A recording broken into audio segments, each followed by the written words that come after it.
Ini berita yang sangat mengagetkan ya teman-teman, yang dimana ada seorang oknum Kemenak yang melakukan pemerasan kepada Ustadz Khalid Basalamah, dan dia setelah itu mengembalikan uang tersebut karena ada bau-bau kalau kuota haji yang diberikan oleh pemerintah Arab Saudi akan diaudit. Coba kita baca beritanya. Peras Khalid Basalamah, oknum Kemenak minta uang percepatan untuk haji khusus tanpa antri.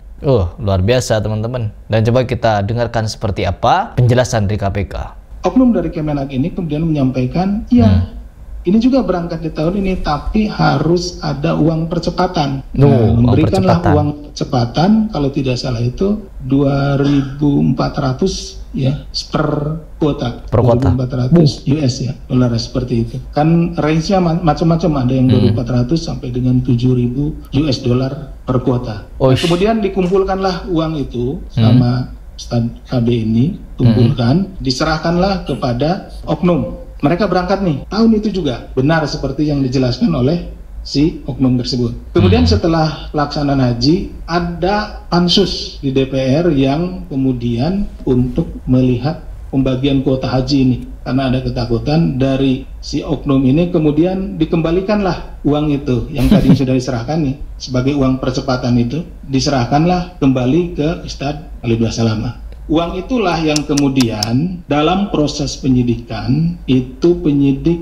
sita Ustadz Khalid Basalamah sebagai bukti bahwa memang di dalam pembagian kuota ini ada sejumlah uang yang diminta oleh oknum dari Kemenak Haji. Jadi jelas ya sudah, kalau memang pernyataan dari Ustadz Khalid Basalamah tidak ada dusta. Beliau hanya menyampaikan apa yang beliau alami, sehingga itu memudahkan KPK untuk mentarget siapa-siapa yang ada di balik korupsi kuota haji. Dan ini bukan cuma satu-satunya fakta yang ingin saya paparkan di video ini. Ada beberapa hal penting yang ingin saya sampaikan, yang dimana akan membuat mereka yang selama ini keluar-keluar kalau Ustadz Khalid Basalamah terlibat dalam kasus korupsi akan malu menampakkan mukanya. Ya kalau mereka punya malu, kalau nggak punya malu ya biasa-biasa saja mereka ini. Seperti orang ini.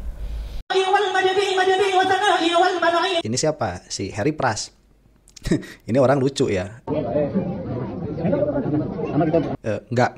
Tidak memiliki pola pikir yang baik, tidak memiliki pola pikir yang bagus. Buka, jawab aja, Gufron. Tetapi berani-beraninya nyenggol saya. Gaya ya. Doa ning kota Tarim itu dikabulkan oleh Allah walaupun di dalam kamar mandi. Ning jeding. Doa terima. Jadi begini dulu nih, orang ini Rasulullah itu selalu tawaf di Surabaya. Rasulullah itu selalu tawaf di Surabaya. Banyak ngomong tentang agama, tapi dia tidak memiliki pengetahuan tentang agama sama sekali. Masa banyak ngomong, keluarin ilmu kamu kalau kamu punya. Keluarin ilmu kamu. Masih Allah.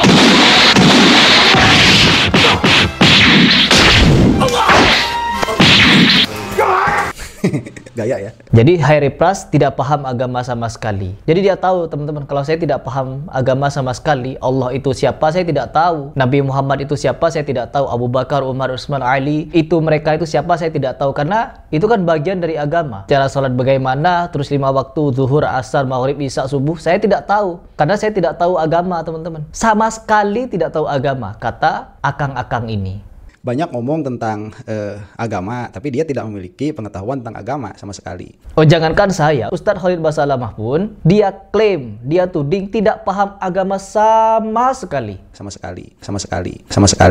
sebagai seorang dai, ya, posisi sebagai dai dan paham benar teori agama. Dia nggak paham teori agama sama sekali. Khalid Basalamah itu tidak memiliki pemahaman. Saya bisa pastikan itu.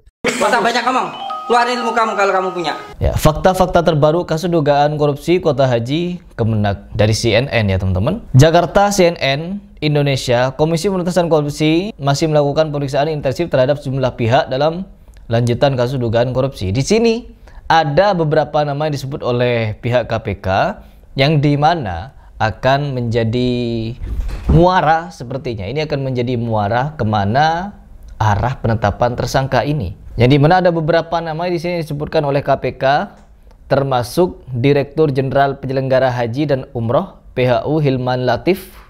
Hilman diperiksa selama 11 jam untuk didalami dugaan dirinya menerima aliran uang dalam kasus tersebut. Diperiksa selama 11 jam. Jadi dari pagi sampai sore begitu ya diperiksanya. Dan dia bukan satu-satunya nama yang disebut oleh KPK. Ada salah satu nama juga yang katanya menjadi wakil sekretaris jenderal pimpinan pusat gerakan pemuda Ansor, Syarif Hamzah, yang diduga mengetahui aliran uang dalam kasus tersebut. Ya jelas, karena kan keberangkatan dari Gus Yakut ini menjadi Menteri Agama karena dirinya menjadi ketua umum mungkin dari Banser. Jadi pasti ada sangkut pautnya dengan Banser GP Ansor ini. Dan semua ini masuk kepada ranah NU juga. Ada di lingkaran NU. Dan setelah meriksa beberapa nama ini dengan intens, pihak KPK berjanji kepada publik akan segera mengumumkan siapa tersangkanya. Sebab dalam proses berjalan sudah banyak saksi yang dilakukan pemeriksaan. Selain itu, penyidik juga sudah banyak melakukan penggeledahan dan menyita barang bukti.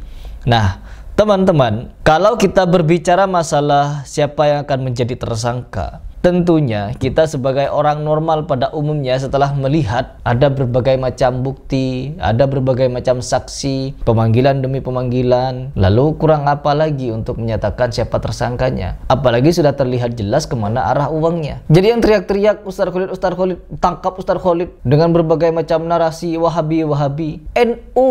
Pelakunya ada di lingkaran Kemenak dan berfaham NU.